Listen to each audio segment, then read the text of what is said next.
விஜய் வந்து வெண்ணிலாவை ஏற்றுக்க மாட்டேங்கிறாரு அப்படின்னு சொல்லிட்டு என்ன பண்ணுன்னு தெரியாமல் யோசிக்கிறாங்க நம்பிராஜனும் வெண்ணிலாவும். நம்பிராஜன் சொல்கிறாரு, நீ வாமா நம்ம வீட்டுக்கே கூட்டிகிட்டு போயிடுறேன், நம்ம ஊருக்கே போயிடலாம், எதுக்காக இப்படிலாம் தொல்லை கொடுத்துட்டு இருக்கணும், அந்த பையன் தான் நீ வேணான்னு சொல்கிறானேம்மா, அப்புறம் ஏமா தொல்லை கொடுக்கணும், நான் அப்போவே சொன்னேன், நீ தான் இவங்க பேச்செல்லாம் கேட்டு இந்த மாதிரி பண்ணிகிட்ருக்க அப்படின்னோடனே, இல்லை மாமா என்னால் விஜய் இல்லாமல் வாழ முடியாது மாமா, விஜய் எனக்கு வேணும் மாமா, ப்ளீஸ் மாமா ஏதாவது பண்ணுங்க மாமா அப்படி சொல்லிட்டு இருக்காங்க. அந்த பையன் எதுக்குமே ஒத்து வர மாட்டேங்கிறானேம்மா, நான் என்னம்மா பண்ணுறது அப்படி சொல்லிட்டு போகிறாரு. உடனே என்ன பண்ணுறதுன்னு தெரியாமல் ரொம்ப கவலையோடு உட்காந்துருக்காங்க வெண்ணிலா. அப்போ வராரு பசுபதி. என்னம்மா இப்படி உட்காந்துருக்க அப்படின்னோடனே, எனக்கு வேறு வழி தெரியல அங்கிள், ஏன்னா விஜய் எனக்கு கிடைக்க மாட்டார் போல் இருக்கு, மாமா வேறு என்னை ஊருக்கு கூப்பிட்றாரு, எனக்கு ஒன்றுமே புரியல அங்கிள் அப்படி சொல்கிறாங்க. உடனே என்னங்க நீங்கள் இப்படி பேசிகிட்டு இருக்கீங்க, இதுக்காக நம்ம இவ்வளோ கஷ்டப்பட்டோம், எப்படி போக முடியும், அதெல்லாம் போக முடியாதுங்க, உங்களுக்கு விஜய் வேணும்ல, விஜய் இல்லாமல் நீங்கள் வாழ முடியாதுன்னு சொன்னீங்க, இப்போ நம்ம வேறு மாதிரி பேசுகிறீங்க அப்படின்னு சொல்லிட்டு ராகினி கேட்குறாங்க. நீங்கள் சொல்கிறதெல்லாம் உண்மைதாங்க, ஆனால் எனக்கு வேறு வழி தெரியலையே, என்ன பண்ணுறதுன்னு ஒன்றுமே புரியலையே, இந்த ஊரில் இருக்கிறதும்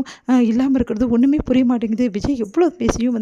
வழிக்கு வரவே மாட்டேங்கிறாரு, விஜய் என்னை ஏற்றுப்பாருன்னு நம்பிக்கை எல்லாமே போயிடுச்சுங்க, இப்போ அவர் மூவ் ஆன் பண்ணிட்டேன்னு சொல்கிறாரு, நான் என்ன பண்ணுறது அப்படின்னோடனே, இங்கே பாருங்கள் நாங்கள் சொல்கிறபடி கேளுங்க, நாங்கள் சொல்கிறபடி கேட்டால் விஜய் உங்களுக்கு கிடைப்பார் அப்படின்னோடனே, நீங்கள் என்ன சொன்னாலும் நான் கேட்குறேன், விஜய் எனக்கு வேணும், அதுக்காக நான் என்ன வேணாலும் பண்ணுவேன் அப்படின்னு சொல்லிட்டு சொல்கிறாங்க வெண்ணிலா. சரிம்மா நான் சொல்கிறபடி கேளு, விஜய் மேலே நம்ம பழி போட்டோம்ல, எப்படியாவது அந்த பழியை உண்மையாக்கணும் அப்படின்னோன்னா அதிர்ச்சியில் நீங்கள் என்ன சொல்கிறீங்க, ஆமாம் உன்னோட அப்பா அம்மா ஆக்சிடெண்ட்டில் இறந்து போயிட்டாங்கல்ல, ஆமாம் அப்போது அவங்க விஜய் சொல்லி தான் ஆக்சிடெண்ட் பண்ணியிருக்காங்க அப்படின்னு சொல்லிட்டு நாங்கள் எல்லாமே முடிவு பண்ணி எல்லாமே சொல்கிறோம், அதுக்கு நீ ஓகே பண்ணணும் அப்படின்னோன்னா அதிர்ச்சி அடைகிறாங்க வெண்ணிலா. இது எப்படி முடியும், விஜய் இதுக்கு காரணமே கிடையாது, ஏன்னா எங்களுக்கு ஆக்சிடென்ட் ஆனதோ நாங்கள் போனதோ திரும்பி தெரியாது விஜய்க்கு, இதெல்லாம் கரெக்டு தாம்மா நீ சொல்கிற, ஆனால் இது உண்மைதான், ஆனால் இந்த விஷயத்தை வச்சு தான் விஜய்க்கும் உனக்கும் கல்யாணம் பண்ணி வைக்கணும், அதுக்கு தான் நாங்கள் எல்லா ஏற்பாடும் பண்ணியிருக்கோம், ஆனால் இந்த விஷயத்துக்கு நீ ஒத்துழைக்கணுமா, நீ ஒத்துழைச்சா தான் கேஸ் ஸ்ட்ராங் ஆகும், விஜய் மேலே நான் கம்ப்ளைண்ட் கொடுத்து ஒரு வேளை உள்ள தள்ளனா அப்புறம் விஜய் எப்படிங்க என்னை கல்யாணம் பண்ணிப்பார், அதெல்லாம் பண்ணிப்பாருமா, விஜய் பற்றி உனக்கு தெரியாது, இந்த மாதிரி பணக்காரங்களுக்கெல்லாம் ப்ரெஸ்டீஜ் தான் ரொம்ப முக்கியம், அவங்க ப்ரெஸ்டீஜுக்காக என்ன வேணாலும் பண்ணுவாங்க, அதனால் நீ கவலைப்படாத, அவங்க கௌரவம் போகும்னு சொல்லிட்டு உனக்கு கல்யாணம் பண்ணிடுவார் அப்படின்னு, இதெல்லாம் நடக்குமா, கண்டிப்பாக நடக்கும், அதுக்கு உண்டான ஆதாரம் எல்லாமே இதில் இருக்குது, இது என்னதுங்க, இதுதான்மா விஜய் தான் இதை எல்லாத்தையும் பண்ண சொன்னார் அப்படின்னு சொல்லிட்டு சில ஆதாரங்களை நாங்கள் வச்சுருக்கோம், இதை நீ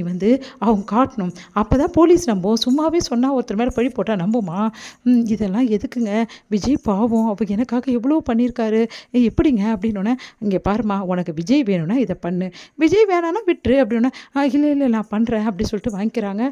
இங்கே பாருங்கள் வெண்ணிலா, நீங்களும் விஜயும் ஒன்றா இருக்கிறதுக்காக தான் நாங்கள் இவ்வளவும் பாடுறோம், நானும் என் அப்பாவும் இவ்வளோ கஷ்டப்படுறதெல்லாம் எதுக்காக, நீங்களும் விஜய் ஒன்றா ஆகணுன்றதுக்காக தான், இங்கே பாருமா எனக்கு ராகினி வேறு நீ வேறு இல்லைம்மா, 2 பேரும் ஒன்று தான், அதனால் என் பொண்ணுமா தான் நான் நினச்சிப்பேன், அதனால தான் உனக்கு எல்லாமே நான் பண்ணணும்னு நினைக்கிறேன், நீ விஜய் மேலே இந்த கம்ப்ளைண்ட்டை ஸ்ட்ராங் பண்ணிடுமா, அப்புறம் என்ன விஜய் வெளியே வரவே முடியாது, அதுக்கப்புறம் என்ன ஆகும் தெரியுமா,